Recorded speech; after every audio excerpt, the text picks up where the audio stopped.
notre étude d'après les enseignements du Rav Bochko Zichrono Livracha. Aujourd'hui, à propos de la parasha de Mishpatim, on va étudier ce qu'il appelle Chok u'Mishpat ben Israël la'amim. Vechi yazid ish al reu leorgo be'orma me'im mizbehi tikachenu lamut. Si quelqu'un tue volontairement son prochain avec ruse, tu l'enlèveras de mon autel pour le condamner à mort. Donc, le verset nous enseigne que quelqu'un qui a commis un crime ne peut pas se réfugier dans un endroit de service divin et il ne peut pas là-bas trouver un miklat, un refuge. Katuv ze mevate ikaron chashuv meod bayadut hamenugad lechalutin lema shenimtza bedatot acherot. Ce verset nous enseigne quelque chose qui est fondamental dans le judaïsme et qui est opposé complètement à ce que l'on pourra trouver dans d'autres religions. Par exemple, ben atzrut lemashal, yeshna afrada gmura ben tchume adat le mishpat. Il y a une séparation totale entre le domaine religieux et le domaine de la justice.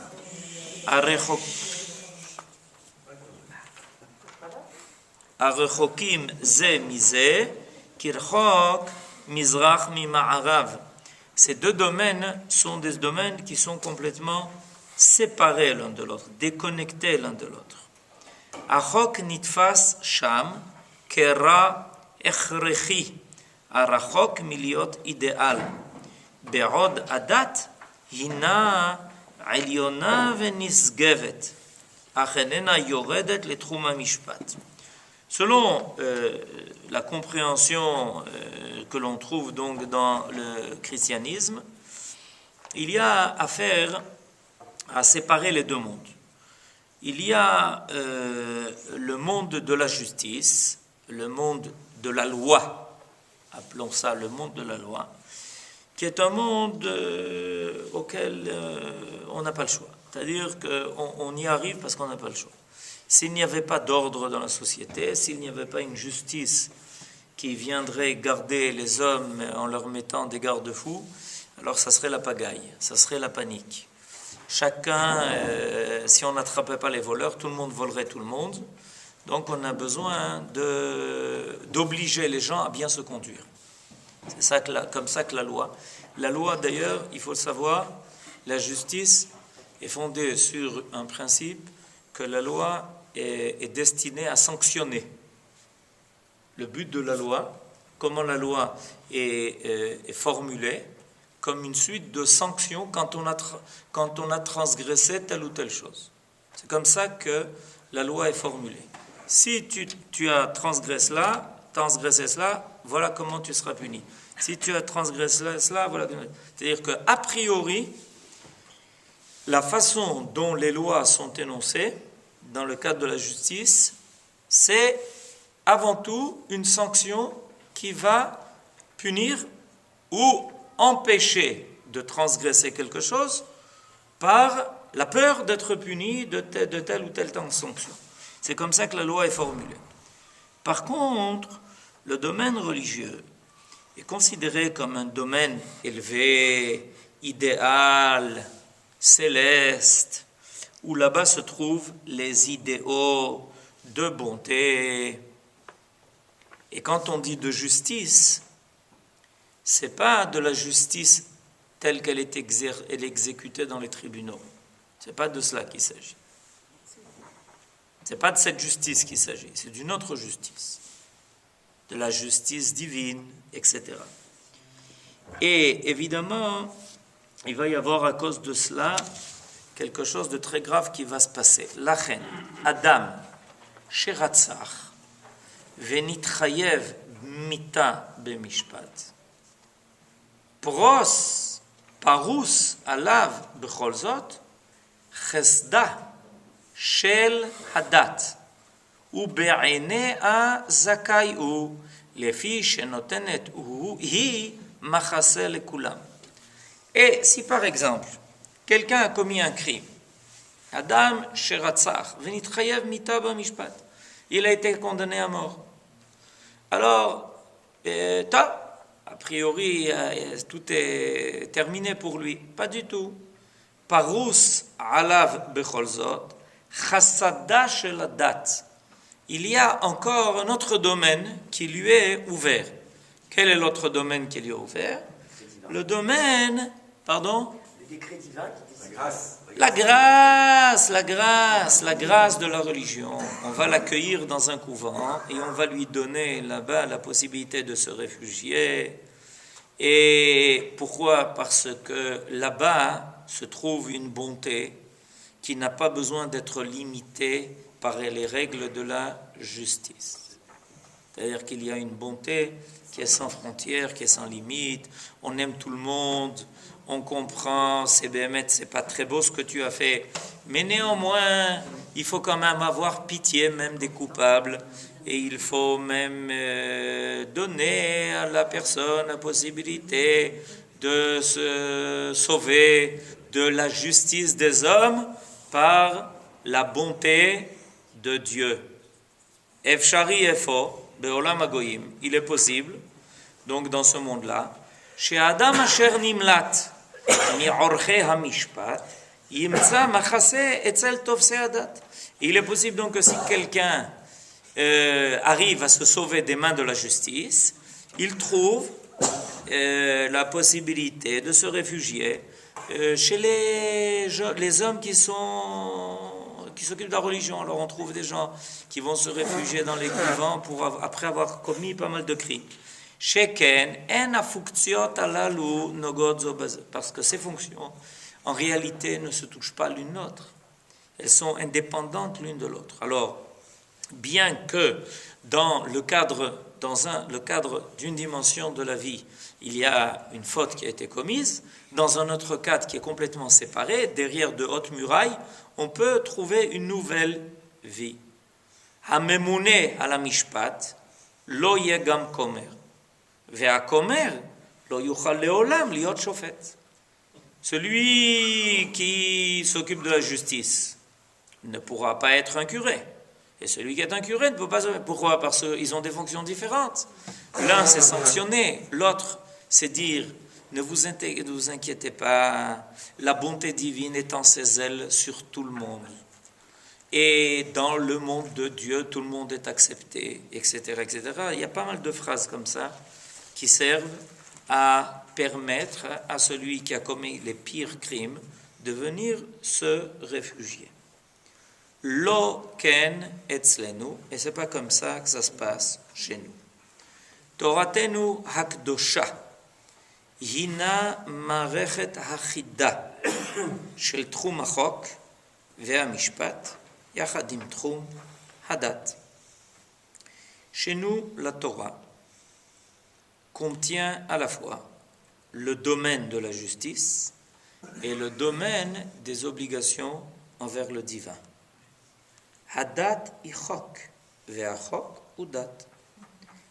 On trouve que ce qui appartient au domaine de la religion, en réalité, est une loi. Et la loi fait partie du domaine des relations avec Dieu. Magid devarav le Yaakov, chukav ou mishpatav le Israël. On trouve que Dieu s'adresse à Yaakov et qu'il lui révèle ses lois et les lois de sa justice. C'est ce qu'il va révéler à Israël. Kol chok vachok, hino bituy le darko shel yotzer hachok. Et là, il y a quelque chose d'important à comprendre, c'est que chaque loi qui est énoncée dans le cadre de la loi de la Torah est l'expression de la pensée divine elle-même. C'est-à-dire, quand on met la justice dans le cadre de quelque chose de profane, dans un seul but, qui est d'essayer de mettre en place une législation qui va aider les hommes à régir leur société, il n'y a pas forcément l'expression d'un idéal dans cela. Il y a l'expression de en brera. On n'a pas le choix. Si on n'aide pas les hommes à se conduire comme il faut, alors tout le monde va faire n'importe quoi.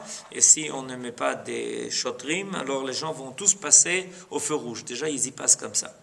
Mais heureusement qu'il y a les shotrim, et heureusement qu'il y a les matzlemot qui attrapent les gens qui font cela.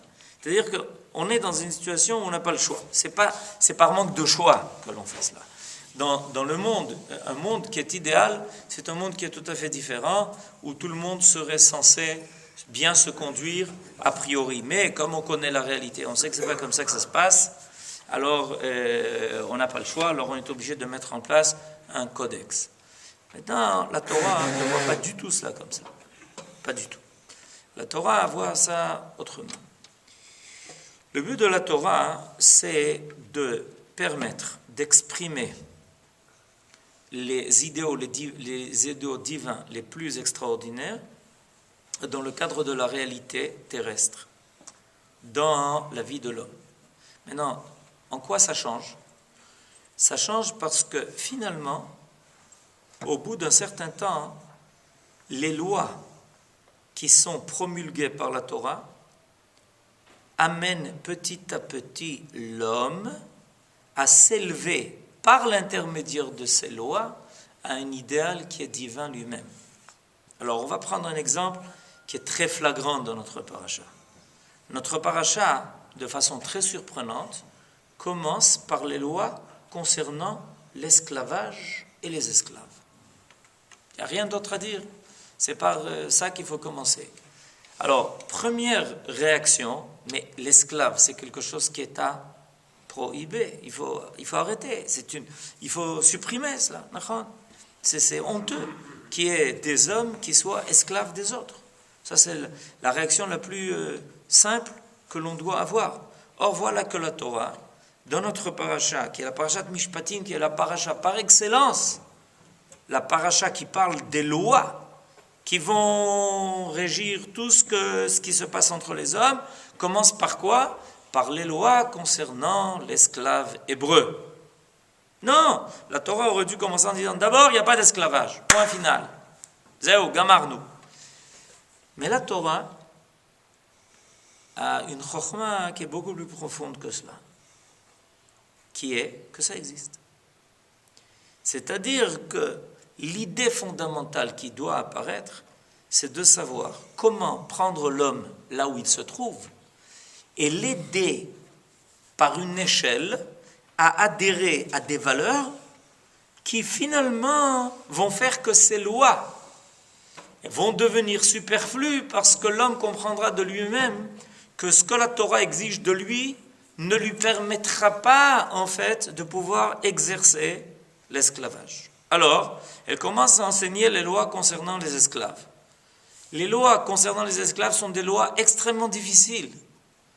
Le rapport que celui qui est un esclave doit avoir vis-à-vis de son esclave l'amène en très peu de temps à comprendre, comme nos sages disent que ce n'est pas un esclave qui l'a acheté, c'est un maître.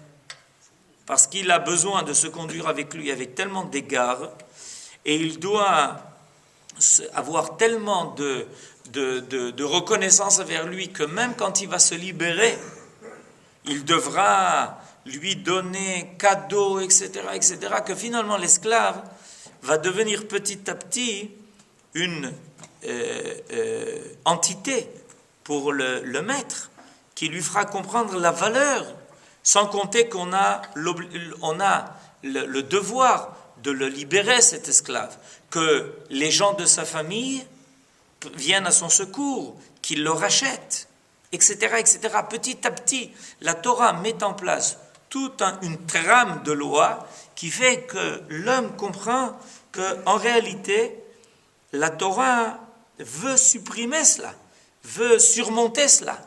Mais néanmoins, il y a des gens qui se trouvent dans cette situation. Pourquoi? Par exemple, quelqu'un qui a volé. Ok? Quelqu'un, il a volé. Alors, qu'est-ce qu'on lui dit? On lui dit, écoute, si tu voles, il faut rembourser. J'ai pas de quoi rembourser. Pas de problème. Tu n'as pas de quoi rembourser, pas de problème. Tu vas maintenant travailler pendant 6 ans chez la personne chez qui tu as volé et ton travail va rembourser. Alors on a gagné d'un seul coup tous les idéaux. Premièrement, on a introduit l'idéal que tu ne peux pas voler sans rembourser celui chez qui tu as pris les biens que tu as pris. C'est pas possible, c'est pas normal. Tu ne peux pas léser autrui en te disant bon, j'ai pas de quoi payer, ben tant pis. Alors on va te mettre en prison. Et qu'est-ce que tu vas faire en prison? Tu vas apprendre à être encore plus voleur que ce que tu es, de toutes les façons, parce que tu vas rencontrer des voleurs qui sont plus voleurs que toi. Sans le reste, sans compter le reste. Alors qu'on va transformer cela en quelque chose d'extrêmement positif, puisque la personne va maintenant travailler et elle va commencer petit à petit à rembourser. Maintenant, dans quelles conditions elle va travailler? Exactement pas dans les conditions des prisons, où l'homme arrive au plus bas de ce qu'il est, de sa condition d'homme. Au contraire, il va rencontrer chez son maître une relation qui va petit à petit lui faire comprendre combien il a été ingrat d'avoir voulu voler cette personne-là, puisque le maître va se conduire avec lui avec énormément d'égards, il va lui donner à manger, il va l'héberger, il va s'occuper de lui, à la fin, au bout de 6 ans, il va lui donner des cadeaux pour le libérer, etc. D'un seul coup, tout va se retourner. Il rencontre une autre réalité. Donc, on s'aperçoit que par l'intermédiaire des lois de la Torah, sont introduits les idéaux les plus élevés dans le cadre de ces lois. Parce que ces lois ne sont pas des lois de coercition seulement, pour obliger l'homme à bien se conduire. Elles contiennent en elles un message. Elles contiennent en elles un contenu qui fait que petit à petit, on va découvrir quelque chose de plus. Par exemple, l'esclave va découvrir la valeur du Shabbat. Quel rapport entre l'esclave et la valeur du Shabbat? Parce qu'un homme, ça a été dit la semaine passée, dans les 10 paroles, appelées les 10 commandements chez les autres. Dans les 10 paroles, il est marqué Lo ta'aseh kol melacha, ata avdecha ve'amatecha ve'shorcha ve'chamocha. Tout d'un coup, la Torah introduit l'idée que même la personne qui va te servir et qui est asservie devra s'élever aussi à la condition de ce qui s'appelle Shabbat. Il est possible qu'avant, c'était un bandit. Ça n'avait pour lui aucune valeur, ça ne voulait rien dire. Parce qu'un voleur, il peut voler même le Shabbat. Ça arrive. S'il est déjà prêt à voler, il est possible qu'il travaille même le Shabbat dans son métier de voleur. Et tout d'un coup, il va se retrouver maintenant esclave, c'est-à-dire celui qui va travailler chez qui il a volé, et puis arrive le jour du Shabbat, il dit, je vais être puni sûrement, on va me faire travailler 7 jours dans la semaine. Pas du tout. Chez nous, tu travailles 6 jours, et le 7e jour, tu es tenu exactement au même mitzvot et au même halachot que nous. Et c'est extraordinaire. C'est extraordinaire parce que ça va toucher même l'esclave qui n'est pas l'esclave hébreu, qui est l'esclave non juif qui travaille chez un juif. Il est aussi tenu aux mêmes lois que les juifs eux-mêmes. Donc petit à petit vont transpirer à travers cela le Shabbat, c'est déjà plus une loi qui concerne les relations entre les hommes. Vont apparaître à travers cela des dimensions qui sont des dimensions d'ordre divin. Il va poser la question, mais enfin, pourquoi moi je ne travaille pas Shabbat? Qu'est-ce qu'il y a aujourd'hui? Je lui dis, mais comment? Et vous savez que tous ceux qui ont travaillé chez les Juifs, ils savaient très bien ce que c'était. Et le Shabbat, et les fêtes, et Pessah, ils faisaient le nettoyage de Pessah, etc. Ils savaient tout. Tout. Ils connaissaient tout. Tous ceux qui ont travaillé chez des Juifs pendant les générations. Ils connaissaient tout, parce ils vivaient exactement ce rythme-là, ils vivaient ce dynamisme, ils comprenaient qu'il y a une règle dans le temps, ils avaient intégré cette idée-là. Donc, on s'aperçoit que finalement, il y a une différence fondamentale et totale entre les lois telles qu'on les conçoit habituellement dans le cadre de la justice des hommes et ces lois qui, dans la Torah, vont apparaître très imbriquées l'une dans l'autre. On n'a pas, et ça c'est important de le souligner, nous n'avons pas dans la Torah des parachiotes, une paracha, où on ne trouvera que les lois concernant la justice entre les hommes. On va inverser, où on va parler des dédommagements que quelqu'un doit payer à son prochain s'il a commis un préjudice. Ensuite, on va avoir un verset qui va nous parler du Shabbat. Un verset après, on va nous parler des fêtes. Un verset après, on va revenir sur... Et on se demande pourquoi ce méli-mélo. Mais en réalité, c'est à notre niveau que ça semble être un méli-mélo. Au niveau de la Torah, c'est l'apparition de la même pensée divine qui va apprendre à l'homme la totalité de ce qu'est la vie. La vie, ce n'est pas une séparation entre deux domaines de façon artificielle, parce que la vie de l'homme comprend tout. Elle contient tout. Elle contient son côté individuel et son côté collectif. Elle contient ses relations envers l'homme, et elle contient ses relations envers Dieu. Et dans sa totalité, la vie est toujours tout. Et c'est en fonction de sa relation avec Dieu qu'on aura ses relations avec l'homme. Et c'est en fonction de sa capacité de se conduire de façon normale avec autrui qu'on pourra vérifier la véritable relation que l'homme a avec Dieu. Il n'y a pas de différence fondamentale. C'est quand on n'a pas été capable d'assumer cela, quand l'homme n'a pas été capable d'assumer cela, qu'il a proposé la séparation des différents domaines de la vie de l'homme. Quand il n'a pas été capable de trouver le lien, il n'a pas été capable de voir comment finalement le but était d'amener l'homme à une vie idéale, qu'il a décidé qu'on va séparer et on va donner à César ce qui est à César, à Dieu ce qui est à Dieu, à l'Église ce qui est à l'Église, au roi ce qui est au roi, et petit à petit on va morceler la vie de l'homme. Et ce qui va être très grave, c'est que quand quelqu'un est intégré dans un domaine, il va pouvoir se sentir libéré de tous les autres domaines, ce qui est évidemment avoir des conséquences extrêmement négatives. Si tu as le sentiment que tu peux te concentrer dans quelque chose, tu sais, je suis dans le monde de la justice, moi le reste ça ne m'intéresse pas, ou je suis dans le monde du divin et le reste ne m'intéresse pas, alors il va y avoir, évidemment aussi, il va y avoir une lutte qui va s'installer, et on connaît toutes les luttes qui se sont installées à travers toutes les générations entre les différents pouvoirs. Al yedei kiyum ma'arach achok ve'amishpat מתקרבים אנו אפוא אל השכינה. ובעתיד יתפשט משפטו של אלוקי ישראל יחד עם אמונתו על עולם ומלואו. ישפוט תבל בצדק ועמים באמונתו. En respectant la justice, selon la Torah, on se rapproche de la présence divine.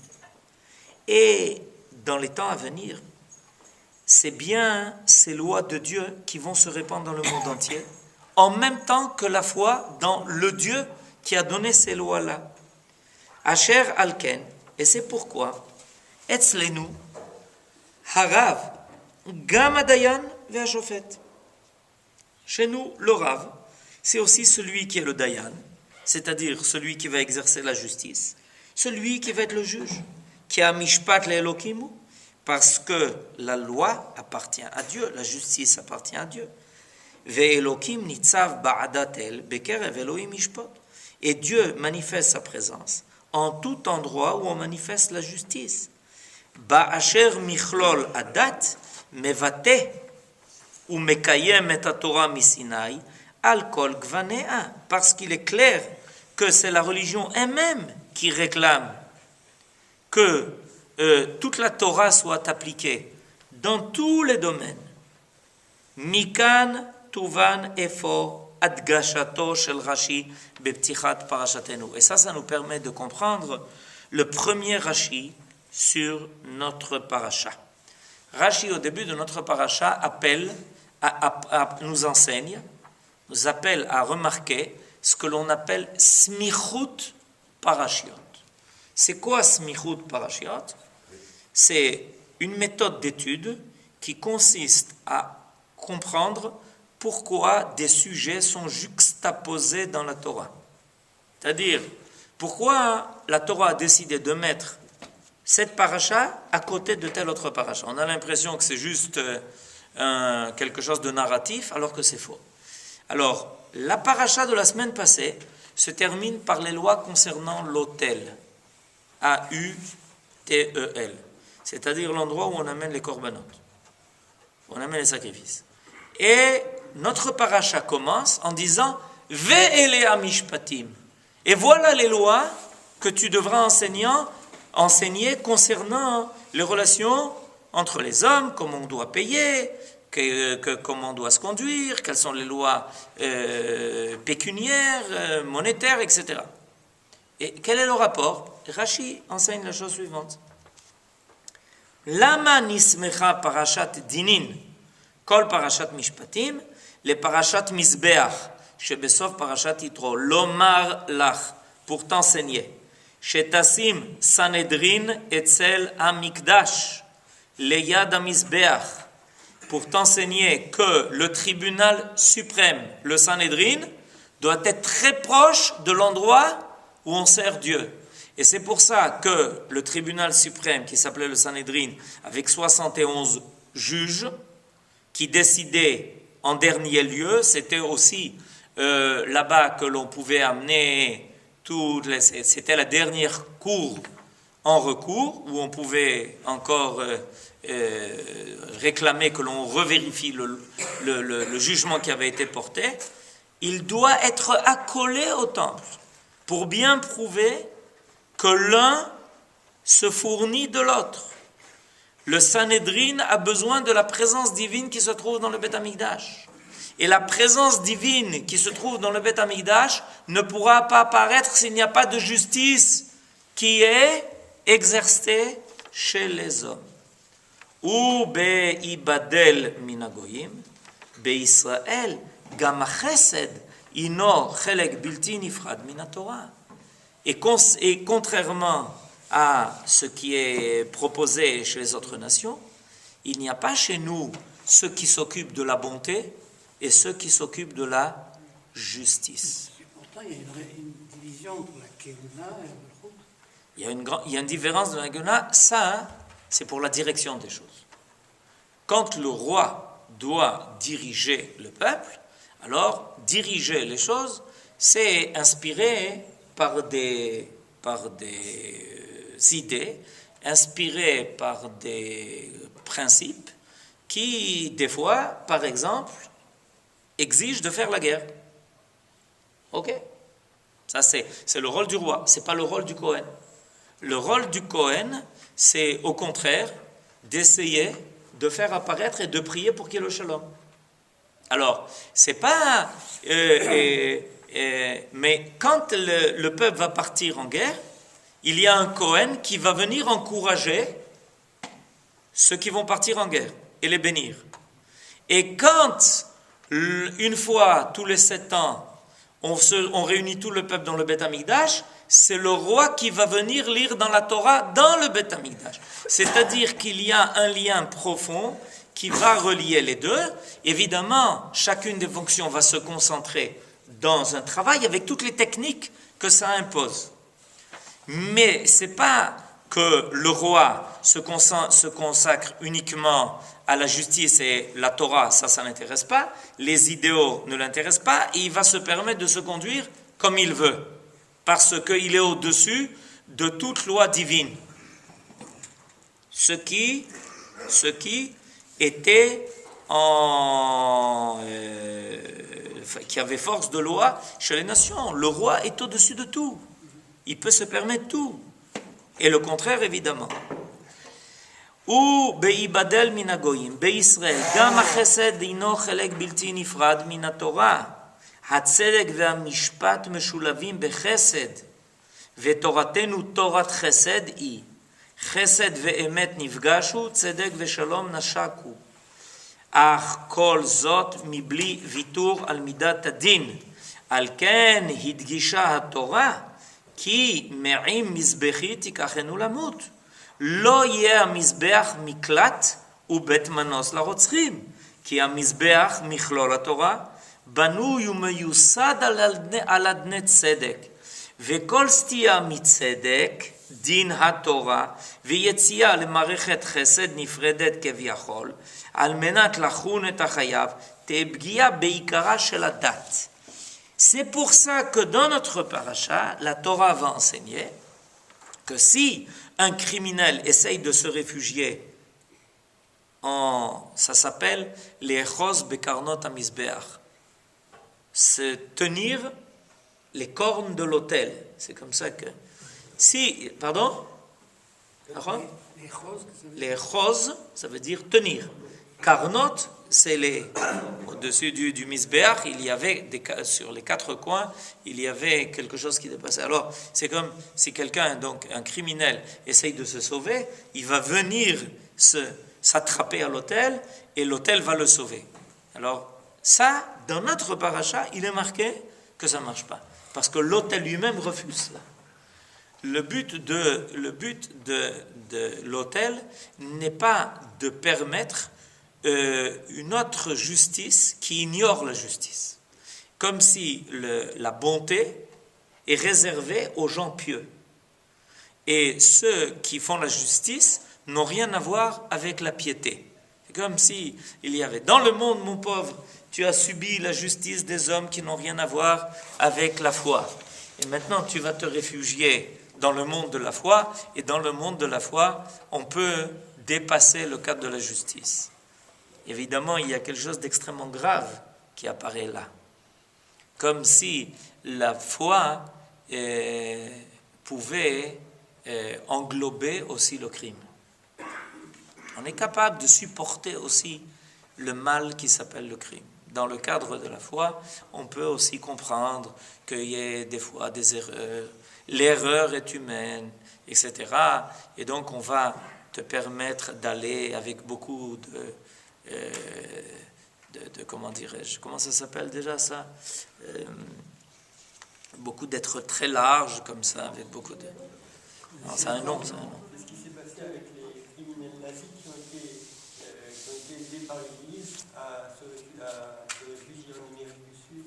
Ok, et ça on le trouve dans énormément d'autres domaines, où on voit que quand on ne comprend pas que finalement l'idée de la Torah est une idée de Achdut, c'est-à-dire l'idée de la totalité des valeurs.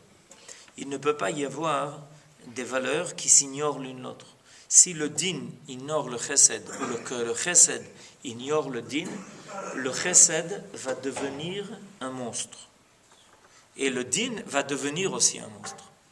Et des fois, quand on voit dans le monde que tout d'un coup, une cruauté terrible se développe, sans qu'elle ne prenne en compte aucune bonté, ou qu'il y ait une espèce de bonté qui est prête à fermer les yeux sur la justice la plus élémentaire, c'est parce que précisément on a séparé ces mondes. Et le Rav va dire que ça va aussi se révéler dans le cadre de l'étude elle-même. Ha'evdel be'itiachasut yotzer gam et ha'evdel belimudei achok ve'amishpat.